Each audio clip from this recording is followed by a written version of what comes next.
Hearn has called out IFL TV for the way in which they cover the sport of boxing. He believes that they show biases towards his rival promoters, Frank Warren and Bob Arum, in the way in which they question them in comparison to himself. But does he have a point? Let's talk about it before we do. My name's Rahul J. Chan. This is The Battle Camp. Thank you very much for joining me. If you're new to the channel, please do consider subscribing. Look, in my opinion, Eddie Hearn has been making this point for the best part of 2 years, right? Now, I believe I've seen every single interview that Eddie Hearn and Frank Warren have done with both IFL TV and Boxing Social. Now, I shouldn't be so proud of that, and I'm not proud of it, but it's a fact, right? And I've noticed on multiple occasions Eddie Hearn referencing the fact that he believes that Kugan Cassius lets other promoters get away with it in terms of the way in which they're questioned in comparison to himself, right? Now, the thing is, in the past, he's made this point in a jovial, laughy, jokey manner. And I feel as though that changed slightly over the last couple of weeks after this purse bid for the Tyson Fury Dillian Whyte fight. And all of the negotiations around step aside and all of that stuff that led into the purse bids, right? Now, it kind of came to light a little bit during a Zoom interview that Kugan Cassius was doing with Eddie Hearn. And what I took away from that conversation is this. Kugan Cassius was basically saying, according to Frank Warren and Tyson Fury, the reason why the step aside deal didn't happen is because AJ, at the 11th hour, decided he wanted £5 million more for the deal to go ahead. And Eddie Hearn's side of the story is, we were told that AJ is stepping aside so Tyson Fury can fight Usyk, and then we find out actually Tyson Fury wants to have a warm-up fight in March, and then he wants to fight Usyk, which delays things a little further. And because the terms of the deal have changed, the price changes too. So next time you speak with Frank Warren and Tyson Fury, make sure you ask them a simple question. Were you or were you not willing to fight Usyk next? Why didn't you want to fight Usyk next? Why did you need a warm-up fight? That's basically what he was getting at, right? Now, Umar seems to be the guy that has access to Frank Warren more so than Kugan Cassius. It feels though Kugan Cassius is the matchroom guy. He gets time with Eddie Hearn, and Umar's the guy that goes and speaks with Frank Warren on a regular basis and covers Frank Warren events, right? Now, I feel as though Umar took offense to this. And he was quite aggressive in his line of questioning to Eddie Hearn in their interview last week at the Katie Taylor press conference event. And it's the first time I've seen Eddie Hearn be so blunt in giving an opinion about an interviewer specifically, because he said, Umar, you're not very probing in the way in which you ask questions. Now, Umar said to Eddie Hearn during this conversation, all right, what specifically do you want me to ask? And I think Eddie Hearn kind of said, look, it don't matter, I don't want you to ask anything specific. But I feel as though Umar failed to read the room after that exchange, and I'll come to that in a little bit. Because in order for me to share my opinion about all of this, I feel as though I need to go back to the infancy of IFL TV and the start of the relationship that Eddie Hearn had with Sky Sports back in the day when he first started promoting on Sky Sports. Because I feel like I was probably one of the first few hundred subscribers to IFL TV. In them days, it was I Film London, We Film Stuff was the tagline. And there was a handful of YouTube boxing channels. There was IFL TV, UK Wing Chun Student, Hatman, before he had to strike back when he used to show his face. Ellie Sekback reporting. There was just literally just a handful of channels, right?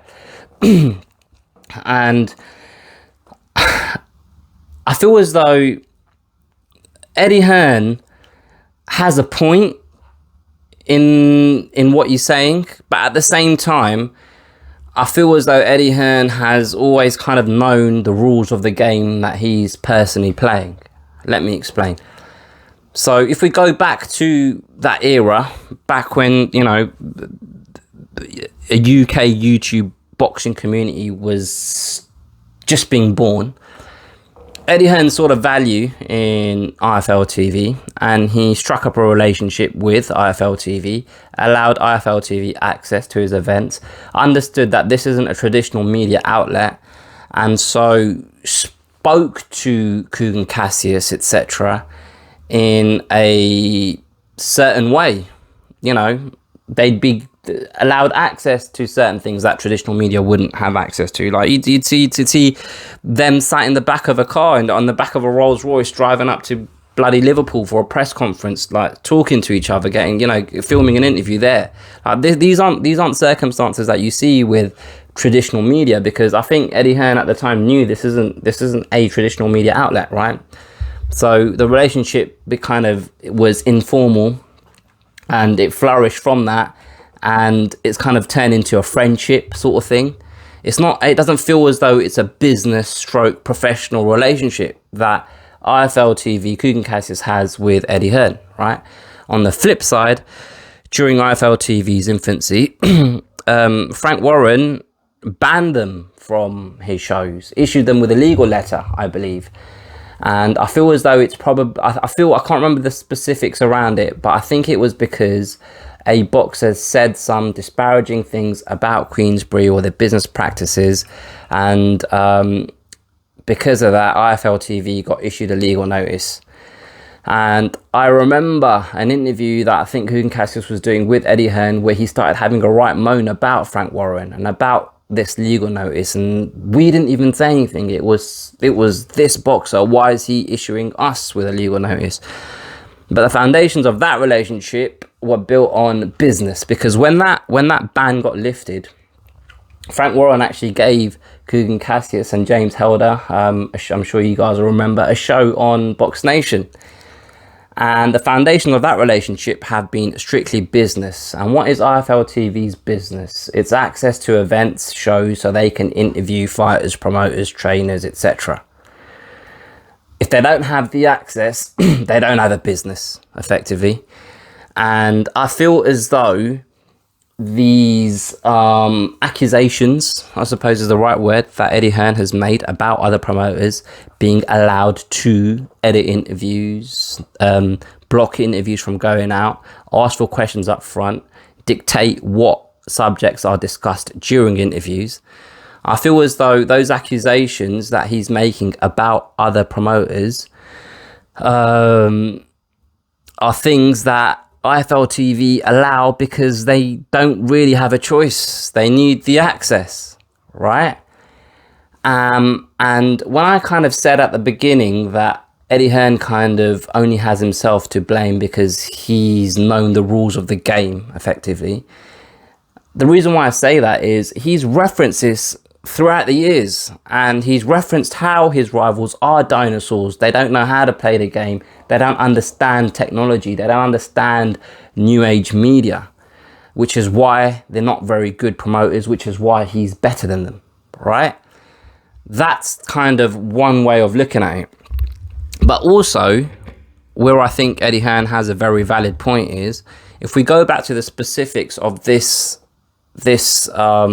argument, right? If we go back to the specifics of this, where he specifically said, ask these questions, ask Tyson Fury and Frank Warren these questions. Why isn't Tyson Fury willing to fight Usyk next, right?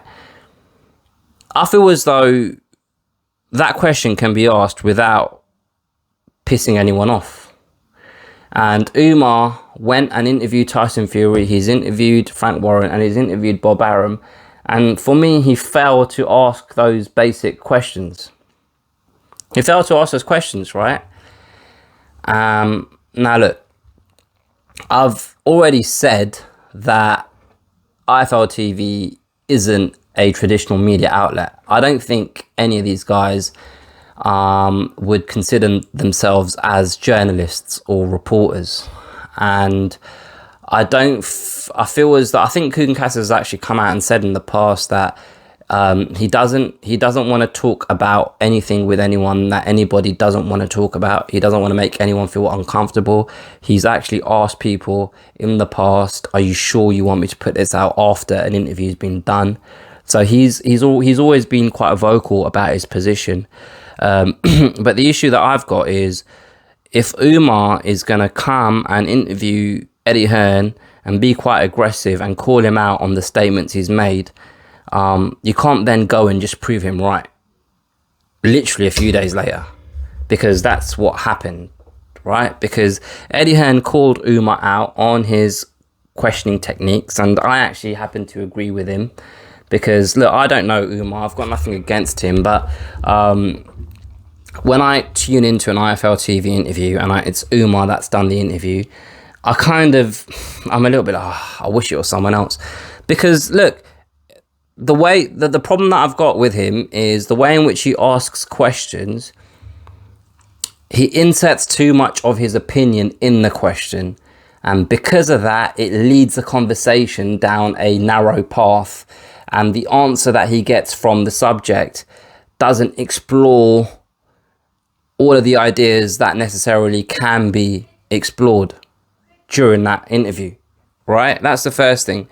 The second thing is I feel as though Umar, unfortunately, he doesn't really keep up to date with the latest news in the sport, because there's times where I'd see an interview that he's done where he hasn't got the latest information to hand. He's not discussing the most accurate information with the person that he's talking to. And you don't have to consider yourself a journalist, but if you consider yourself a fan with a camera that has access to these personalities to have these conversations stroke interviews, then it's incumbent on you to do the work required to have the most meaningful conversation or the most meaningful interview. And unfortunately, during these interviews that he had with Frank Warren and with Tyson Fury, he failed to ask the basic questions that Eddie Hearn believes needed to be asked. And look, Eddie Hearn shouldn't dictate. He shouldn't dictate who asks what and why. But where there's a clear point that two people are debating the reason why the step aside deal collapsed, and we've explored one side and we've asked all of the questions that we can of one side, then we should go and ask the opposing questions to the other side, so us as fans can form an opinion on what we think went wrong, right? Now, I personally don't expect much from these YouTube boxing outlets. Like, the guys that I kind of have high expectations of are Rob Tebbett, Andy Purwell, probably Danny Flexen out of the UK lot, in terms of guys that go and cover events and have these conversations about current affairs with the people involved in the sport of boxing. I enjoy Kugan Cassius's interviews. I believe he does ask probing questions and difficult questions, etc. But like I said earlier on in the interview, he's also openly admitted that he isn't someone that is a journalist or whatever, right? Now, I don't know what Umar considers himself to be. I don't know whether he considers himself to be a reporter, a journalist, or whatever, but it's pretty clear that he does have his own biases. He has his own relationships with the likes of Frank Warren and Tyson Fury, etc. And that's fine. Just be open. Just be open about it. Just be open about it. And don't be offended when people call you out on it. The other thing that is an elephant in the room is the relationship that IFL have with MTK Global, who are obviously a very powerful entity within the sport, and they're the same guys that manage Tyson Fury. Now, I don't know. I actually kind of doubt whether they have an influence on how interviews with Tyson Fury are conducted. However, I do believe they have an influence on the access that IFL TV tend to get to Tyson Fury. And as an indirect result of this, it's again within their best interest not to annoy Tyson Fury, because they get the most access to him. And because they don't want to annoy Tyson Fury, and Tyson Fury is quite a volatile character, it's within the interest to go easy on Tyson Fury and not call Tyson Fury out on his inconsistencies, his contradictions. And this is the state that we're in terms of boxing in the UK. Because I personally don't bother with traditional boxing media, newspapers and things of that nature. The only thing that I do is I watch these interviews that these YouTube outlets have with these personalities in the sport. And I'd consider myself to be someone that's quite neutral. I don't really have a favourite promoter. I don't really have that many currently anyway, I don't really have favourite boxers. What I do have is my opinion on different people within the sport as a result of the hours of content that I've watched them interviewed in. And I understand and I appreciate that it's not a level playing field. And I understand and I appreciate that the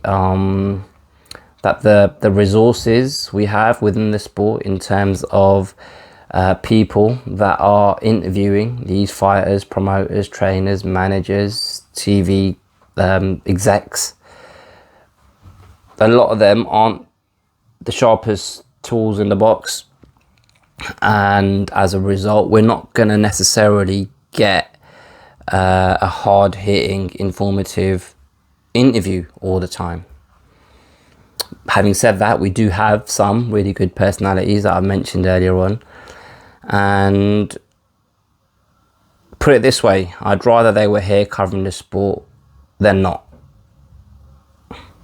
But going back to the premise of this video, how we started this conversation, I believe Eddie Hearn has a very valid point in calling out Umar for his line of questioning to Frank Warren and Tyson Fury, not just over the last couple of weeks, but over the last year or so, maybe longer. But at the same time,